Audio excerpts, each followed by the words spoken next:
Hai sobat, berbagi cerita kali ini kita akan ketemu seorang sensei Kempo yang juga ketua Perkemi Pemkot Kota Semarang. Beliau punya misi mengembangkan dan memperkenalkan bela diri Kempo. Seperti apa itu Kempo? Yang katanya nih sobat, adalah olahraga yang diciptakan oleh biksu Shaolin dan dikembangkan oleh bekas tentara Jepang ini. Wow, penasaran kan? Langsung aja nih, kita simak aja berbagi cerita episode kali ini.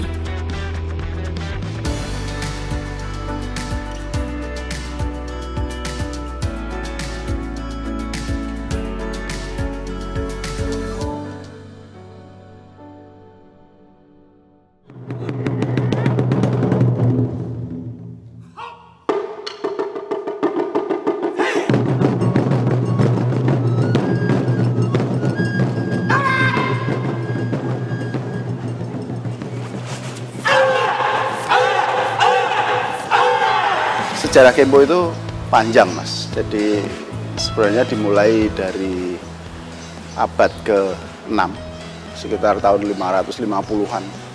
Itu ada biksu Buddha namanya Dharma Kaisi, beliau dari India menyebarkan agama Buddha sampai melawat ke Cina. Nah kemudian dalam perjalanan menyebarkan agama Buddha itu beliau menghadapi banyak tantangan, sampai tantangan-tantangan itu ya termasuk fisik juga, hingga dia dalam kondisi bahaya. Nah di situ kemudian beliau berpikir bahwa seorang biksu itu tidak hanya mempelajari hal-hal yang sifatnya spiritual saja, tetapi harus juga bisa melindungi diri sendiri dan melindungi orang lain. Jadi beliau berpikir kemudian tidak hanya menjabarkan Buddha tapi menghadapi tantangan tidak mampu, tapi harus bisa menghadapi. Makanya beliau kemudian pada saat itu menguasai Indo Kempo, mempelajari bela diri kuno dari Tiongkok. Lalu beliau bertapa selama 9 tahun menciptakan ilmu bela diri baru. Dan di situ beliau di kuil Shaolin menciptakan bela diri Shaolin Chi Kung Fu, kemudian dikenal dengan Shaolin Kung Fu atau Shorinji Kempo.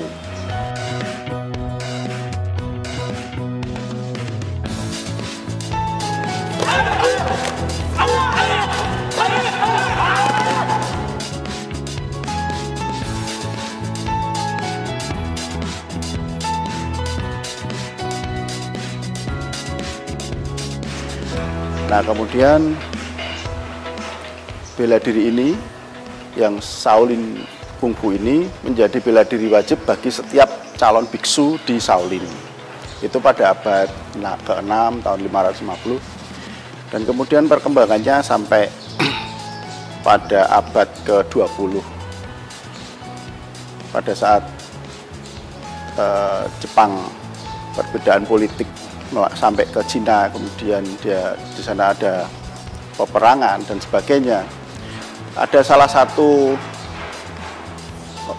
tentara yang dikirim itu namanya Sodosin, tapi kemudian beliau lebih tertarik untuk mempelajari Shaolin, mempelajari Kempo.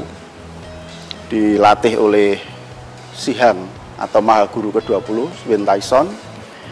Setelah beliau menguasai dengan benar-benar, beliau Sodosin ini diangkat menjadi Sihang ke-21 di Shaolin. Tapi kemudian kembali ke Jepang sekitar tahun 40-an, menyebarkan Kempo di Jepang, berpusat di Tadotsu. Nah kemudian eranya pada tahun 40-an, 45, ketika Jepang juga ada pada Perang Dunia Kedua kalah, kemudian harus membayar pampasan perang, dan salah satunya harus mengirim pelajar-pelajar Indonesia untuk belajar di Jepang. Ada 3 orang mahasiswa Indonesia yang belajar di Jepang, Sensei Utin Sahras, Sensei Indra Kartasasmita, dan salah satu sensei lagi. Beliau ini kemudian mempelajari Kempo. Sensei Ginanjar yang kemudian menjadi menteri juga itu. Ya, beliau bertiga ini mempelajari Kempo. Kemudian kembali ke Indonesia mengajarkan Kempo, menyebarkan, dan kemudian tahun 66, 2 Februari 66, itu membentuk Perkemi, Persaudaraan Bela Diri Kempo Indonesia.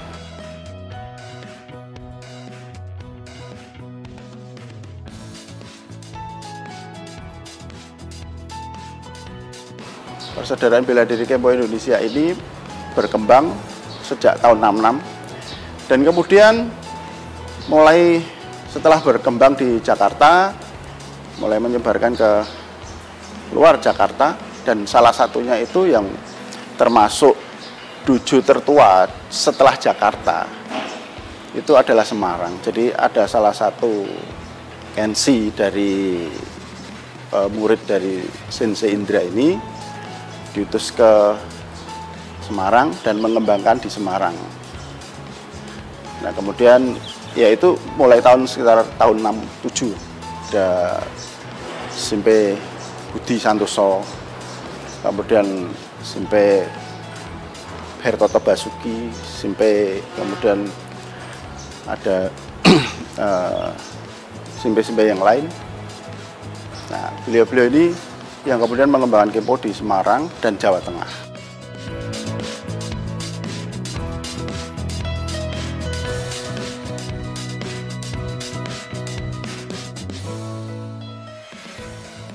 Awalnya dulu satu, kemudian berkembang kan sejak awal itu Kempo lebih diarahkan untuk dikembangkan di dunia pendidikan, khususnya di universitas dan juga di kaum pelajar, dan kemudian sekolah-sekolah lah, sekolah negeri maupun swasta. Dan sekarang ada 27 yang berkembang di Semarang, selain ada dojo umum juga. Nah ini sekilas perjalanan Kempo dari Sihang yang pertama sampai Semarang.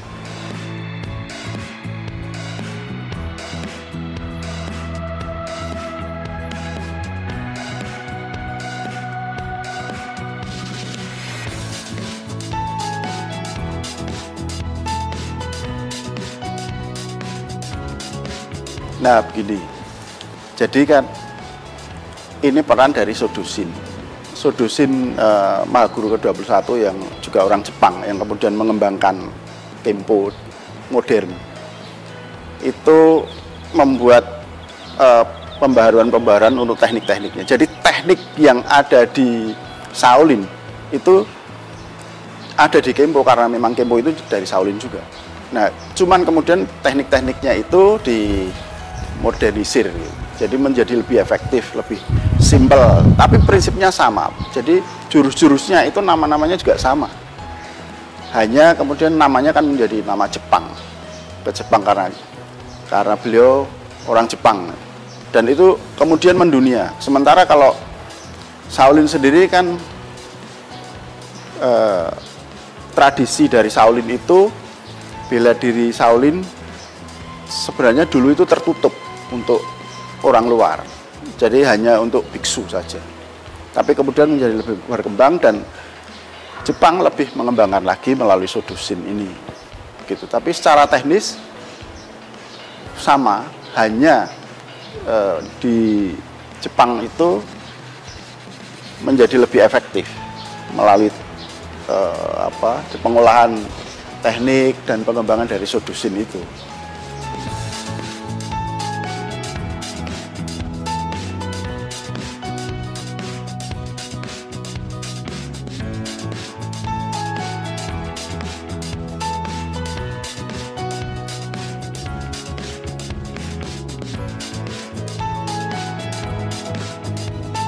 Jadi kalau Kempo Kota Semarang itu selama kita menjadi pionir dari Kempo di Jawa Tengah. Jadi memang kita ini Semarang itu menjadi tolak ukur dari Kempo di Jawa Tengah. Pada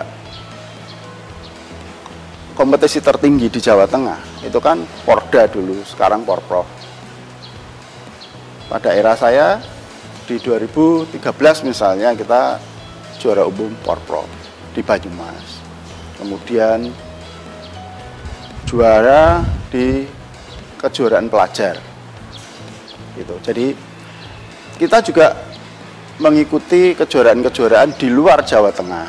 Kita juga ambil bagian dalam PON dan beberapa Kensi Semarang juga ikut menyumbangkan medali. Kemudian ada kejuaraan-kejuaraan lain, kita juga menjadi salah satu kontributor dari peraih medali untuk Kota Semarang.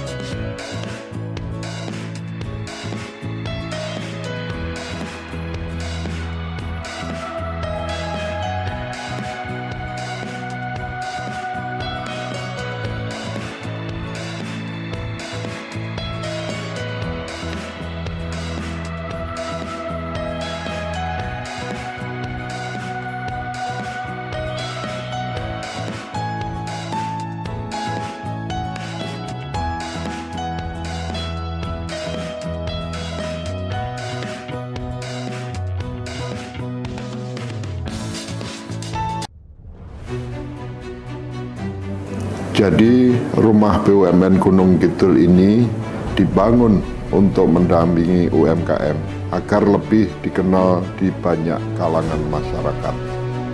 Salah satu dari 4 prioritas programnya adalah ekspor. Kemudian kami dapat tawaran dari PLN untuk mengikuti pameran di Pasar Senggol Turki. Untuk PLN kami menyampaikan yang pertama terima kasih atas kesempatannya selama ini. Jadi selama 2 tahun ini kami diajak untuk ikut pameran G20, kemudian kami diajak untuk kemarin pameran di Turki. Kami berharap rumah BUMN Gunung Kidul binaan PT PLN Persero dapat menjadi wadah bagi UMKM di Yogyakarta dan sekitarnya. Rumah BUMN Gunung Kidul dari Yogyakarta untuk dunia. Halo Sobat Digital, kenapa ya harus nonton siaran TV digital? Walaupun sama-sama menggunakan teknologi digital, siaran TV digital tidak sama loh dengan TV streaming yang melalui internet, TV kabel, dan TV satelit. Siaran TV digital adalah bukan TV streaming yang menggunakan kuota internet, bukan TV kabel yang membayar iuran setiap bulannya, dan bukan TV satelit yang menggunakan antena parabola. Siaran TV digital itu gratis loh, masih menggunakan antena UHF biasa. Bila televisi di rumah kamu masih analog, pasangkan set-top box dengan teknologi DVB T2. Yuk beralih nonton siaran televisi digital. Bersih gambarnya, jernih suaranya, canggih teknologinya. Wong lulus sekolah malah domblang-domblong, pengen langsung kerja. Mbok kuliah neng dinus apa kae sing kampusnya biru nggone Mbak Yumu kuliah karo kanca-kancane kae lho. Itu Udinus, Universitas Dian Nuswantoro, salah satu pelopor kampus teknologi dan komputer di Indonesia. Nah, contohnya Mbak Yumu karo koncone. Mbak Yumu lulus kuliah langsung kerja. Koncone lulus kuliah buka usaha. Kan iso membuka lapangan pekerjaan. Universitas Dian Nuswantoro, perguruan tinggi terakreditasi unggul dengan 5 fakultas unggulan, program pasca sarjana, dan program doktor. Kampusnya adem, apik kaya mall. Mahasiswane ya akeh sing berprestasi nasional sampai internasional. Udinus berada di pusat kota Semarang dengan akses mudah, lengkap dengan fasilitas laboratorium, sport center, poliklinik, suasana kampus yang edukatif dan kolaboratif. Jolali, yuk daftar Udinus Polke, Universitas Dian Nuswantoro, jempol dan oke.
ada dari sisi bela dirinya sendiri itu adalah di segi teknik. Kalau dari sisi filosofis, kita ada filosofi yang mendasari dari Kempo itu sendiri. Jadi ada banyak filosofi, tapi ada 6 yang menonjol. Seperti misalnya ada Fusatsu Fugai, itu kan sebenarnya dalam sekali maknanya. Jadi kita dilarang membunuh dan menyakiti. Jadi ada hubungannya dengan doktrin Kempo. Doktrin Kempo itu kasih sayang tanpa kekuatan adalah kelemahan. Kasih sayang tanpa kekuatan adalah kezaliman. Jadi kita seorang Kenshi atau pemain Kempo itu harus kuat tapi juga punya kasih. Lalu kemudian dari sisi teknik kita ini ada beberapa teknik pokok. Secara garis besar itu kita orang belajar Kempo secara bela diri, dia mempelajari tentang teknik Juho. Teknik Juho itu adalah teknik-teknik lipatan, teknik bantingan, teknik kuncian.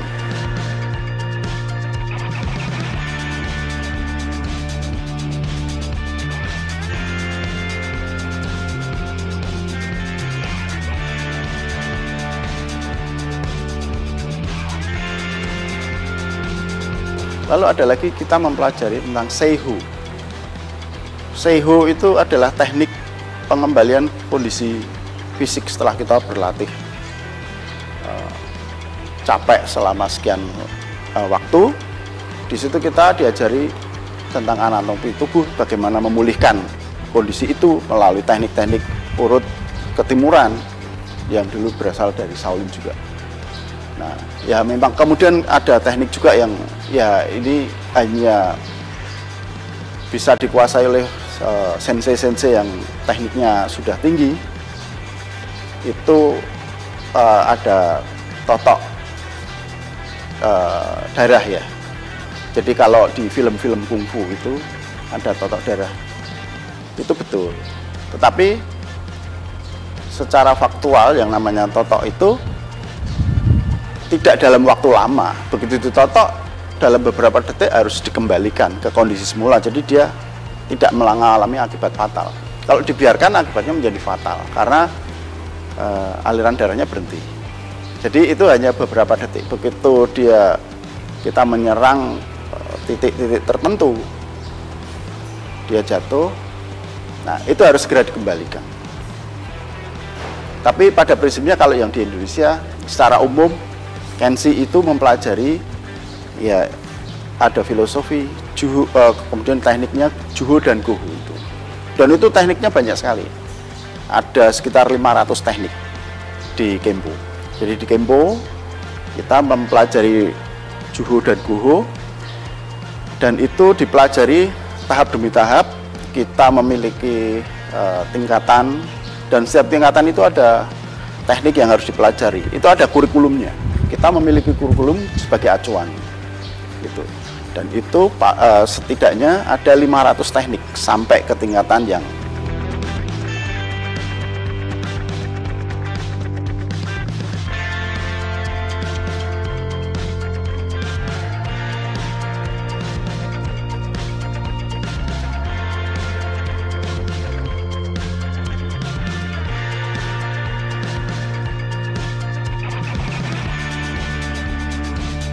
ya memang idealnya seseorang mempelajari Kempo itu diarahkan dari sejak dini. Tetapi kan dalam artian secara fisik dia sudah diperbolehkan untuk berlatih. Jadi usia SD misalnya 7 tahun pas itu bisa mempelajari.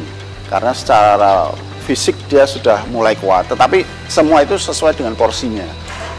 Jadi sama-sama mungkin sama-sama melakukan teknik, tetapi antara yang belia dengan yang sudah dewasa bebannya kan lain, tetapi pemahamannya sama, tekniknya sama. Tapi memang akan lebih bagus kalau memang dari sejak dini sudah mempelajari Kempo.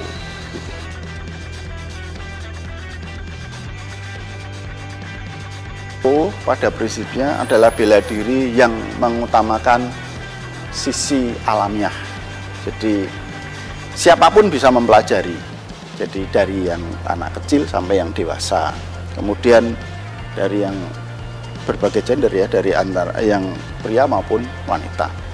Makanya itu bisa dilihat dari teknik-teknik Kempo.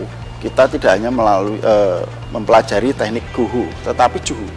Juho itu adalah teknik-teknik lipatan. Teknik lipatan itu biasanya memang lebih aplikatif ya. Karena lebih aplikatif dalam arti kalau dalam dunia nyata itu memang kita lebih sering diserang secara tidak langsung. Jadi diserang tetapi tidak dengan pukulan atau tendangan, tapi dengan pegangan atau apalah. Itu biasanya wanita diserang dari sisi itu. Nah, itu semua ada tekniknya di Kempo. Itu Kempo bisa menjawab semua tantangan serangan untuk wanita maupun pria. Jadi teknik-tekniknya banyak di Juho.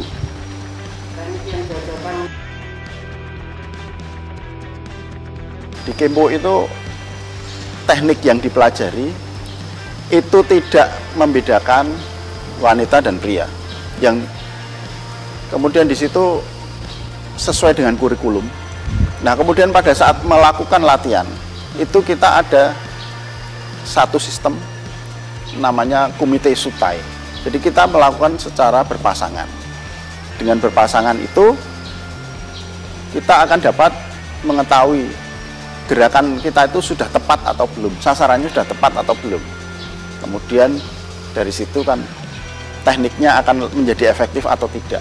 Jadi kita punya banyak teknik, banyak cara supaya kita dapat memenangkan satu perkelahian. Ya, tapi asumsinya kalau di Kempo itu kita tidak berkelahi untuk menyerang, tetapi kita hanya bertahan, kita hanya bela diri, karena filosofinya di situ.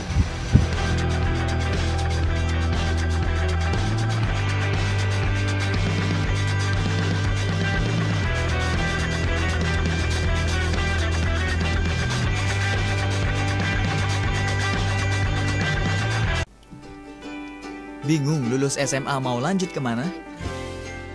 Ingin yang sesuai passion? Lulus bisa bekerja di entertainment, menjadi presenter, pembawa berita, atau sebagai public relation di perusahaan terkemuka. Gabung saja di S1 Ilmu Komunikasi Universitas Dianuswantoro for a better future.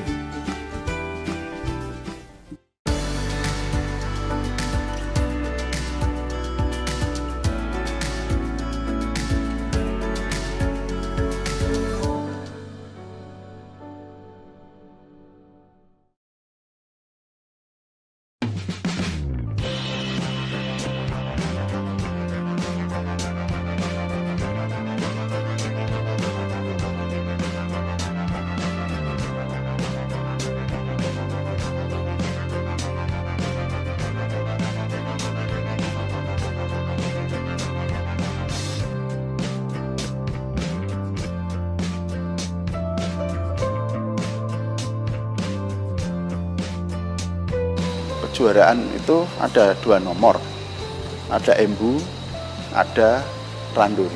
Embu itu adalah kerapian teknik. Jadi kerapian teknik itu pemain atau kenshi yang ikut kejuaraan nomor embu itu dia memainkan teknik-teknik Kempo secara bisa berpasangan, bisa beregu. Itu tergantung nomornya. Kalau berpasangan itu ada berpasangan campuran, ada berpasangan putra atau putri begitu. Nah, itu teknik-teknik Kempo yang kemudian disebut wasa itu dimainkan dalam embu itu. Jadi di Kempo itu kalau dimainkan secara berpasangan kemudian menjadi wasa. Nah, wasa itu kemudian dimainkan dirangkai dalam sebuah embu. Dalam satu embu itu ada 6 komposisi. Nah, setiap komposisi ada 2 wasa. Itu dimainkan secara bersamaan. Ya, gitu. Itu untuk embu. Kemudian untuk randori itu perkelahian bebas. Cuman perkelahian bebas di sini itu di Kempo memang kita ini tujuannya adalah mengembangkan kemampuan Kensi untuk meraih poin setinggi-tingginya, tetapi tidak dengan membunuh lawan. Jadi kita ini mencari poin. Jadi pada saat mereka fight randori itu, mereka yang dinilai adalah tendangan yang masuk atau pukulan yang mengenai dengan telak, tetapi itu semuanya kita sudah dilindungi oleh head protector, hand glove maupun body protector. Jadi semuanya safe. Karena pada prinsipnya kalau di Kempo randori itu kita sama-sama saudara. Jadi ini kita mencari poin. Jadi poin masuk, tapi tidak untuk menjatuhkan gitu.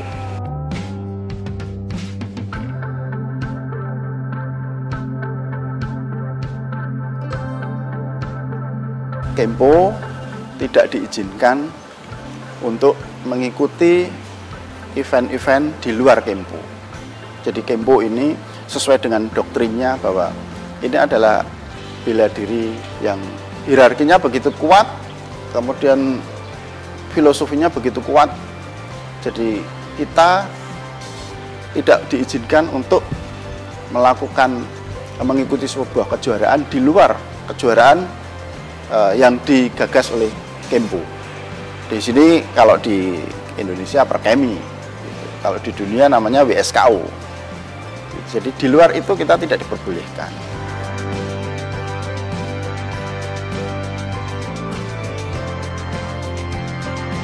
Ada yang tertarik dengan Kempo, kita Perkemi Pemkot Semarang itu mengampu 27 yang sudah ada. 27 itu ada di 7 universitas, 7 sekolah, dan juga umum.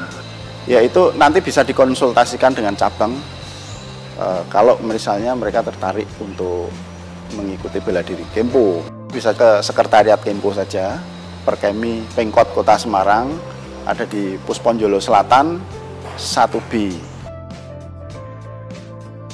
Kita berharap bahwa Kempo ini akan berkembang di semua kalangan di Kota Semarang ini, tidak hanya di kalangan kaum pelajar, tetapi umum juga, karena Kempo ini untuk semua. Jadi, tapi satu hal pada prinsipnya bahwa Kempo secara bela diri dan secara filosofi itu sebenarnya bukan merupakan sebuah sesuatu yang sangat sulit untuk dikuasai, tetapi ini sebenarnya merupakan sebuah kebutuhan. Semuanya harus memiliki bela diri, dan pada poinnya bahwa Kempo ini tujuannya adalah tidak menciptakan jagoan, tetapi kita ini sebenarnya adalah karakter building. Jadi membentuk manusia yang baik, yang berani.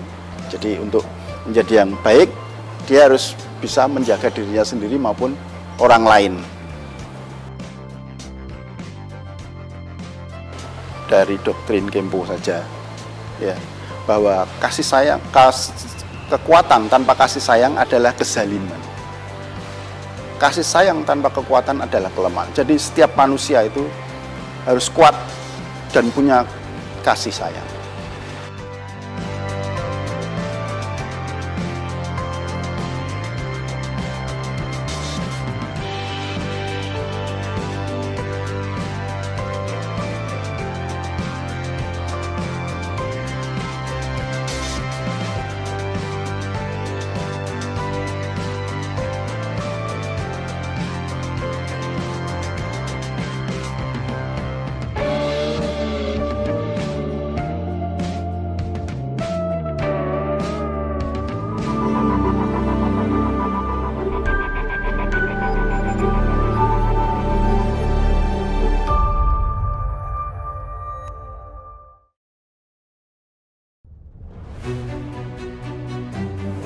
Jadi rumah BUMN Gunung Kidul ini dibangun untuk mendampingi UMKM agar lebih dikenal di banyak kalangan masyarakat. Salah satu dari 4 prioritas programnya adalah ekspor. Kemudian kami dapat tawaran dari PLN untuk mengikuti pameran di Pasar Senggol Turki. Untuk PLN kami menyampaikan yang pertama terima kasih atas kesempatannya selama ini. Jadi selama 2 tahun ini kami diajak untuk ikut pameran G20, kemudian kami diajak untuk kemarin pameran di Turki.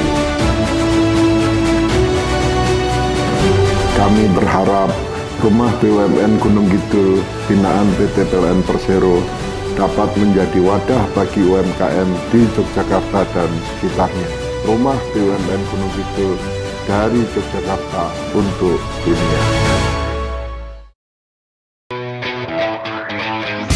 Fakultas Ilmu Komputer Universitas Dian Nuswantoro. Berbasis teknologi, inovatif, mendidik mahasiswa aktif dan produktif. Menghasilkan lulusan berkualitas, penuh kreativitas. Siap terjun secara profesional di dunia tanpa batas.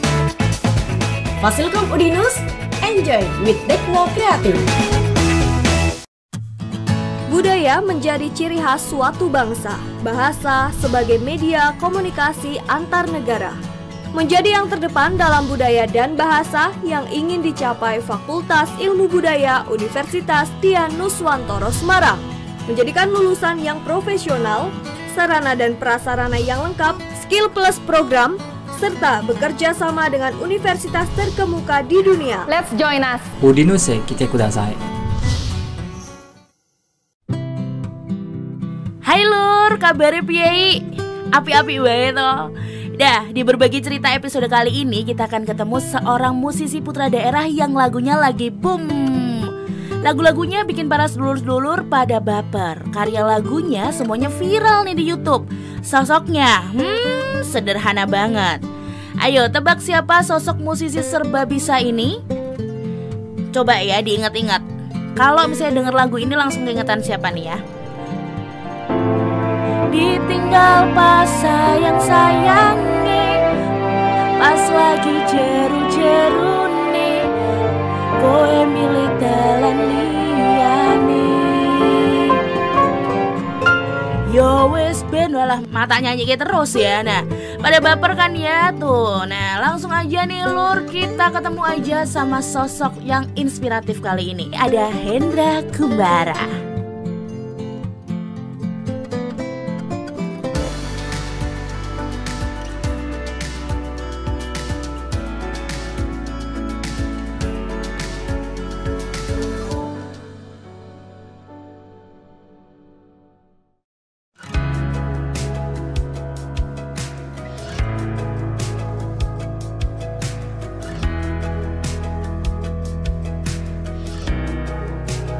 Awalnya memang kalau cita-cita zaman kecil malah aneh-aneh mas, cita-cita jadi pesulap, jadi astronot dan lain-lain. Tapi setelah dewasa kan akhirnya tahu, oh ternyata aku kok lebih cenderung ke musik gitu. Mulai SMP itu udah mulai seneng. Awalnya itu malah waktu khitanan itu teman-teman yang lain mungkin pada minta PS, minta ini, aku mintanya kendang waktu itu mas. Mintanya kendang karena tetanggaku itu banyak yang suka dangdutan itu. Aku tuh kayak kendang gitu. Nah itu malah kakak saya, oh tuh kok kendang tuh gitar wae gitu. Padahal itu saya belum bisa gitar. Terus awalnya ya wis apa-apa, beli gitar tak sinau gitu. Akhirnya beli gitar, mulai dari itu belajar lagu-lagu standar gitu sama teman-teman. Terus sampai SMA mulai ikut festival band, terakhirnya melanjutkan seni musik di UNES Universitas Negeri Semarang tahun 2007 itu.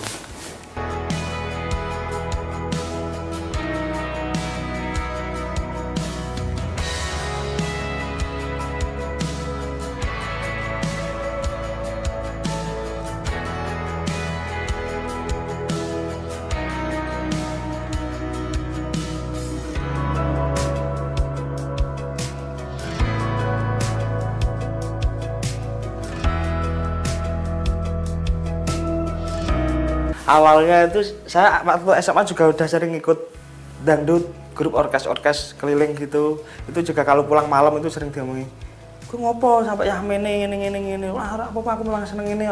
Saya sempat jawab sampai jawab gitu. Tapi mungkin saya tahu orang tua saya kan basicnya guru. Bapak saya guru itu, dia juga mungkin harapannya saya jadi pengajar gitu. Makanya walaupun masuk di sini pun kuliahnya saya jurusan pendidikan seni musik, bukan yang seni musik murni. Harapannya agar menjadi guru, dan itu pun pendidikan seni musik itu pilihan kedua saya dulu, Mas. Pilihan pertama itu bahasa Inggris. Sampai saya kuliah beberapa tahun itu bapak saya kalau ditanyain temannya atau tetangganya itu, anakmu jurusan apa, bahasa gitu. Maksudnya musik itu kayak, apalagi tempat saya kan di desa, Mas. Kayak musik itu kerja kok ning musik meh piye ngene, meh dadi pengamen gitu-gitu. Belum sing meluas seperti sekarang sih.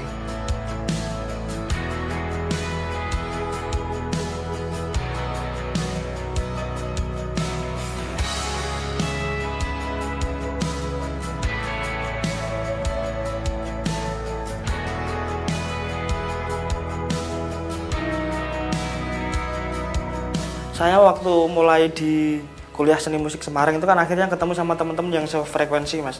Maksudnya mulai bikin karya, bikin lagu, itu memang mulai dari 2007 itu.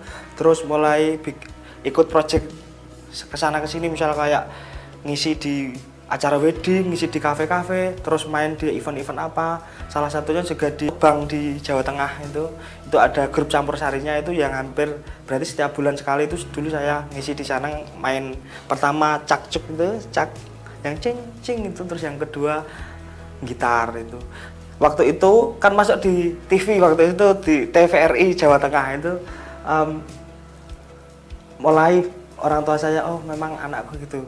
Tempat rumah saya itu ada warungnya gitu, setiap ada tayangan itu mesti disetel ke biar orang-orang yang makan ke situ itu pada nonton gitu. Mulai dari situ saya mulai, oh ini berarti orang tuaku udah mulai mau menerima kalau saya ini memang jalannya di musik.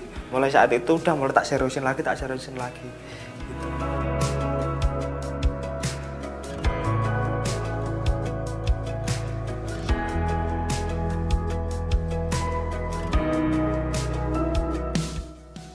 Kalau saya biasanya lagu-lagu ya banyak juga yang pengalaman pribadi. Terus ada juga kalau misalnya saya ceritanya mungkin wah cerita iki wis pernah tak gawe, lagu iki pernah tak gawe gitu. Biasanya teman pas lagi nongkrong gitu kan dicerita apa? Coba jajal cerita, kok menawan ganti lagu gitu. Mereka cerita curhat gitu. Terus tak ambil bagian ini. Oh ya, bagian ini belum ada lagu yang menceritakan tentang ini ya gitu. Kalau saya bikin lagu lebih ke detailnya, misal banyaklah lagu yang tentang perpisahan, banyak lagu tentang sedih gitu, tapi kadang yang mungkin yang saya lebih tekankan itu yang detailnya, Mas. Misal kayak lagu Tibomburi, aku dewean ning dalan prapatan, itu ya emang bener-bener ditinggalnya pas ngopo, pas lagi ning prapatan, terus pas dewean ngene ndek dan mutus ke aku, nah, seperti itu misal. Seperti itu. Terus biasanya dapat inspirasinya pas di jalan lagi naik motor gitu. Salah satunya juga itu lagu Dalan Liyan itu pas ngambil laundry, Mas. Pas pagi-pagi ngambil laundry yang dalan kok pikiran sapa sing kuat nantang kahanan gitu, mesti saya berhenti, terus di HP itu tak rekam voice note gitu. Di HP itu sampai banyak itu rekaman, ganti HP itu kan tak upload lagi di cloud apa di drive gitu. Nanti kalau waktu slow gitu tak bukain, lagu iki ya, tak lanjutin. Kalau Dalan Liyan itu memang paginya aku dapat, langsung sorenya tak selesaiin, terus beberapa hari kemudian rekod, udah langsung.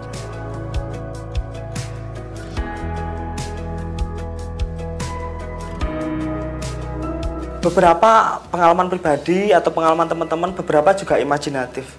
Beberapa. Kalau yang Dalan Liyan itu kan memang awalnya dari teman saya yang Mas Ade itu yang waktu itu menjabat kepala BLU Trans Semarang. Itu beliau mau buka koridor baru, terus waktu ngobrol nongkrong itu jajal tak dikasih challenge gitu. Gue jajal gawe lagu yang bertema dengan koridor sing anyar tapi tetap bisa dinikmati oleh masyarakat gitu. Terus aku waduh dengan bertema bis koridor agak berpikir keras sih. Apa ya, tapi ya itu paginya kok di jalan gitu tiba-tiba kok oh iya dalan ya ning dalan ini berarti memilih jalan yang lain gitu. Terus tak sambung-sambungnya sama mungkin pengalaman saya, pengalaman teman-teman, karena Dalan Liyane kan bisa luas, Mas, bisa diambil dari sisi percintaan juga bisa, mungkin pertemanan atau pekerjaan gitu, lebih luas sih Soalnya saya juga nggak menekankan kata-kata cinta apa tresno gitu di situ ya.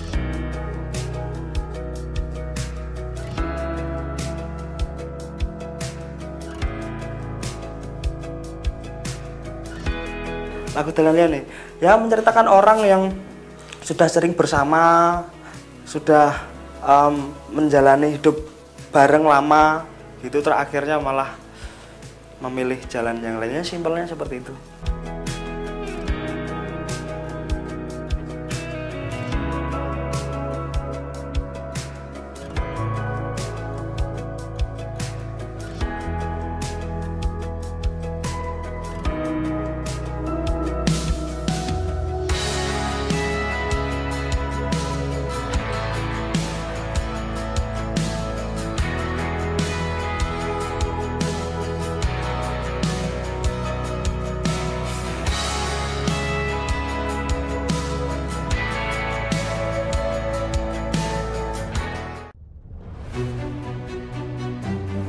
Jadi rumah BUMN Gunung Kidul ini dibangun untuk mendampingi UMKM agar lebih dikenal di banyak kalangan masyarakat. Salah satu dari 4 prioritas programnya adalah ekspor. Kemudian kami dapat tawaran dari PLN untuk mengikuti pameran di Pasar Senggol Turki. Untuk PLN kami menyampaikan yang pertama terima kasih atas kesempatannya selama ini. Jadi selama 2 tahun ini kami diajak untuk ikut pameran G20, kemudian kami diajak untuk kemarin pameran di Turki. Kami berharap rumah BUMN Gunung Kidul binaan PT PLN Persero dapat menjadi wadah bagi UMKM di Yogyakarta dan sekitarnya. Rumah BUMN Gunung Kidul dari Yogyakarta untuk dunia.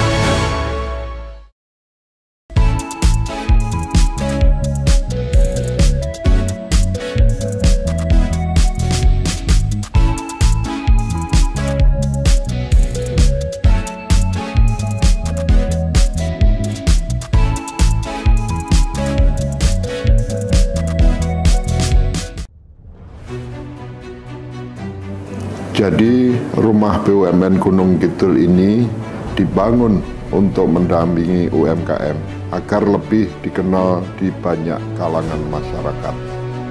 Salah satu dari 4 prioritas programnya adalah ekspor. Kemudian kami dapat tawaran dari PLN untuk mengikuti pameran di Pasar Senggol Turki. Untuk PLN kami menyampaikan yang pertama terima kasih atas kesempatannya selama ini.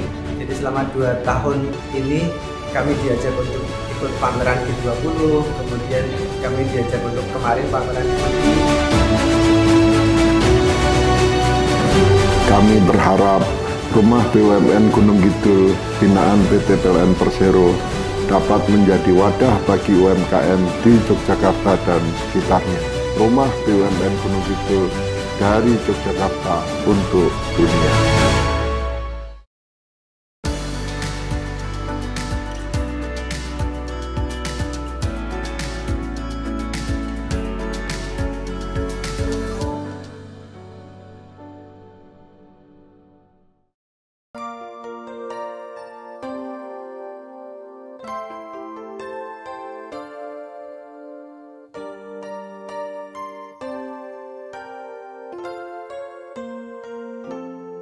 Yo wes ben dadi kenangan. Kalau lagu Yo wes sebenarnya setelah lagu Dalan Liyane itu saya sudah mau rilis itu yang Yo wes. Cuman waktu itu masih ada manggung-manggung, terus juga waktu Maret itu mau rilis malah kena corona. Jadinya kita mau produksi itu terkendala mas. Maksudnya teman-teman kan juga harus kita ada pemain kendang ada ini, sedangkan jalan-jalan di sini banyak yang di portal, akhirnya kita tunda. Akhirnya waktu itu tak selani lagu Dino Liyane yang tentang COVID-19.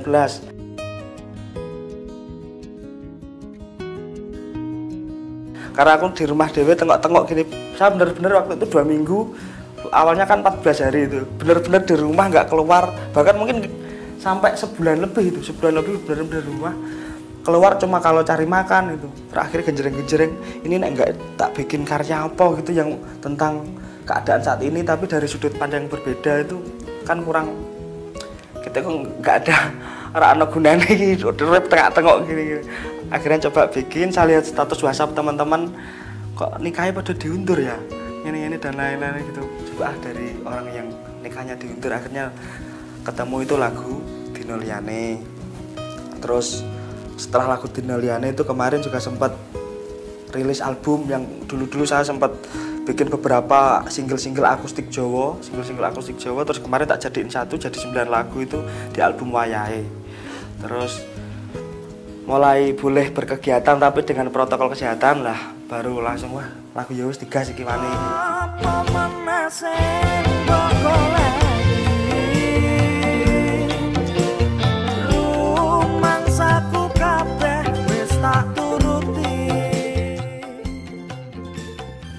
Sebenarnya saya ada 3 lagu yang Dalan Liyane, Dino Liyane, ya wis itu ceritanya saling berhubungan.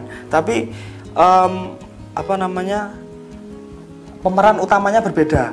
Tapi mereka bertemu di BRT. Ada 3 orang, itu tukang yang petugas BRT, terus yang tukang sapunya itu di lagu Dino Liyane, dan yang mas-mas brewok yang pertama cuma jadi figuran di Dalan Liyane itu jadi peran utama di video klip Yo Wis. Itu kalau Yo Wis itu kenapa Mas Brewok itu tadi kok sampai nabrak mbak-mbak itu, ternyata dia buru-buru mencari istrinya yang minggat, seperti itu. Biasanya saya melihat momen itu terus menceritakan gini ya, menceritakan, saya sering seperti itu. Sebelum lagu ini juga waktu dulu bikin lagu-lagu sama Darboy Gang itu juga rencananya mau saya bikin itu kayak saling menyambung-nyambung itu, tapi kan Darboy Gang waktu itu langsung pindah ke Jogja, makanya nggak kesampaian, akhirnya lagu sendiri sih tak nyanyi ke dewe, akhirnya ya wis ya tak lanjut ke gitu.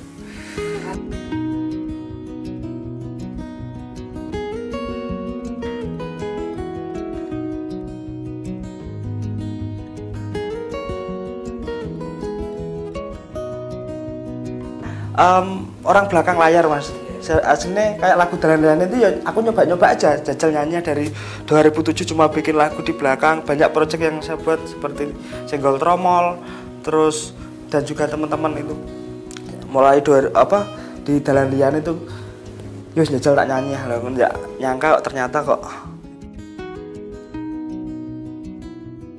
Saya produseri, saya ada lagu bikin sama Mas Darboy gitu, bikin judul lagunya Jogja Semarang PP. Terakhirnya coba jajal sing nyanyi Daru sama Reza. Kalau Daru kan mewakili Jogjanya, Reza kan mewakili Semarangnya, makanya tak judul Jogja Semarang PP waktu itu. Terus saya produknya di Salala ini juga.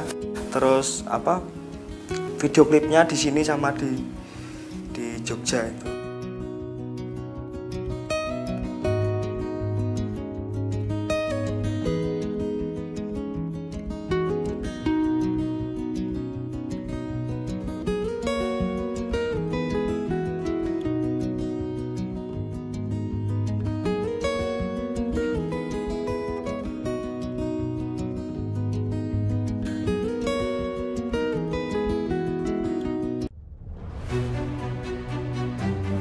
Jadi rumah BUMN Gunung Kidul ini dibangun untuk mendampingi UMKM agar lebih dikenal di banyak kalangan masyarakat.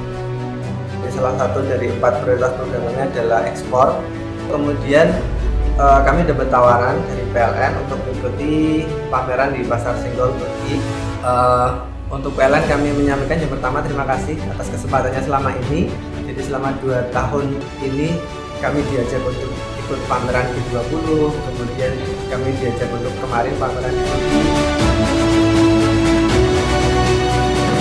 Kami berharap rumah BUMN Gunung Kidul binaan PT PLN Persero dapat menjadi wadah bagi UMKM di Yogyakarta dan sekitarnya. Rumah BUMN Gunung Kidul dari Yogyakarta untuk dunia. Selamat datang di Fakultas Ekonomi dan Bisnis Udinus. FEB Udinus telah menjadi fakultas pilihan utama di bidang ekonomi. Menumbuh kembangkan kreativitas dan inovasi yang bermanfaat bagi masyarakat, pemerintah, dan dunia usaha. Tertarik ekonomi, bergabunglah bersama kami.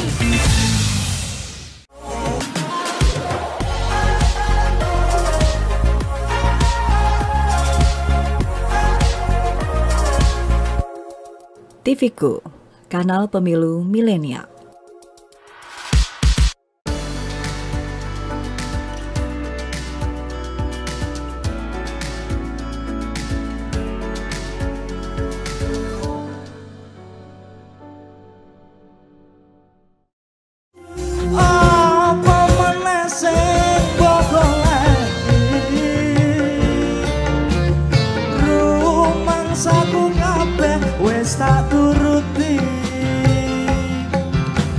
Kalau konser adaptasi itu lebih ke mengawali konser di Semarang dengan protokol kesehatan new normal. Itu awalnya memang saya sekalian rilis album Wayahe dan juga lagu Yowes itu, dan juga waktu itu di hari itu juga lagu Yowes rilis dan disupport, alhamdulillah banyak dukungan dari pemerintah Kota Semarang juga. Akhirnya yaitu di Art Hotel waktu itu terus bikin konser adaptasi. Pokoknya saya pas itu, "Piye kamu tak bikinin acara gini-gini?" Ya monggo, saya manut. Pokoknya saya ada lagu ini, saya ada sama album ini, terus semuanya dibantu. Selain saya ada Bianca Sakila, ada juga Rumi. Tiga itu waktu itu. Juga sedang merilis lagu-lagu baru mereka.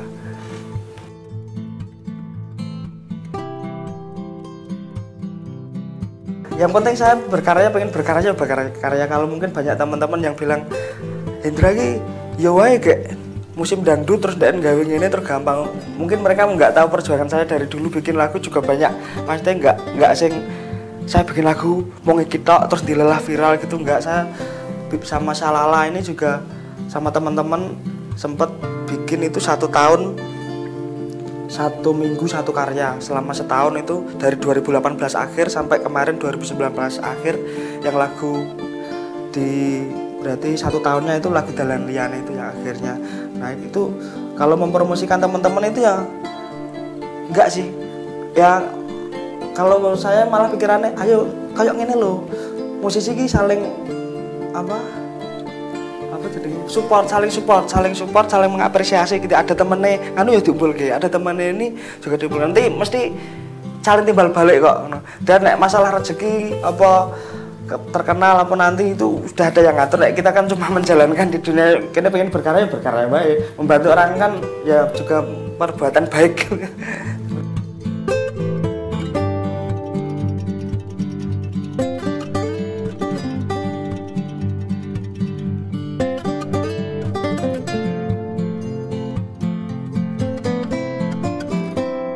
Enggak saran, cuman mungkin ini belajar bersama, karena saya juga masih belajar sampai sekarang. Itu ya konsisten itu yang penting, tetap nomor 1. Terus mungkin kalau saya kan kayak ada orang yang selalu menginspirasi, misal banyak sih, misal kayak Pak Didi Kempot, terus Roma Irama, Erik Sukamti kayak gitu, yang sering saya misal lagi agak kendo itu tak tonton. Mereka bisa kok gini, aku mesti kudu bisa, aku kayak gitu. Saya manusia, mereka juga manusia, saya pasti bisa seperti mereka gitu. Yang akhirnya semangat tuh bikin lagi, semangat bikin. Ya banyak omongan, "Kowe sampai kapan ini? Kowe sampai kapan ini?" Justru itu malah jadi motivasi. Oh tak buktekke, aku mesti iso kok ngene iki ya, seperti itu. Pokoknya nah, untuk anak-anak muda zaman sekarang ya jangan sengan lah. Sekarang kan banyak banget teknologi Mas. Zaman dulu saya nyebarke lagu itu ndak kudu muter ning radio satu-satu, dicetak CD, cetak dhewe, tak long PT dhewe gitu, tak sebarke, itu banyak ditolak. Sekarang itu gampang.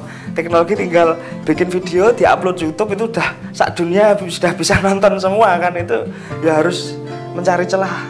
Di era-era seperti ini harus pinter-pinter, nggak cuma kita kemakan teknologi konsumtif gitu, tapi nggak ada produktivitas, nanti malah bisa tenggelam.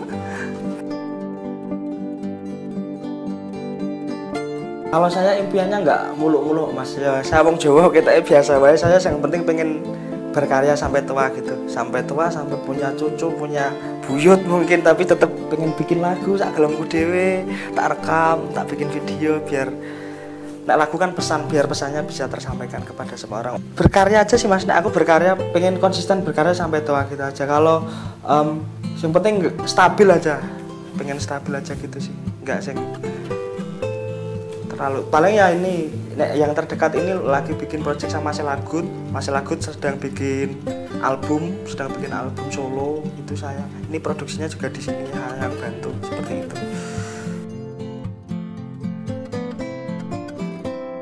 Buat dulur-dulurku semua yang nonton acara ini, nonton video ini, tetap semangat berkarya. Yang baru mulai juga tetap semangat, jangan kendor, jangan terputus hanya karena alatnya kurang apa jenenge ini kurang iki. Apapun harus kita maksimalkan. Saya dulu rekaman pertama juga cuma pakai headset sama pakai tempolong itu juga jadi lagu. Itu pokoknya jangan banyak alasan. Berkarya itu yang penting langsung saat berkarya pengen ini, ayo langsung sekarang gitu. Mantap.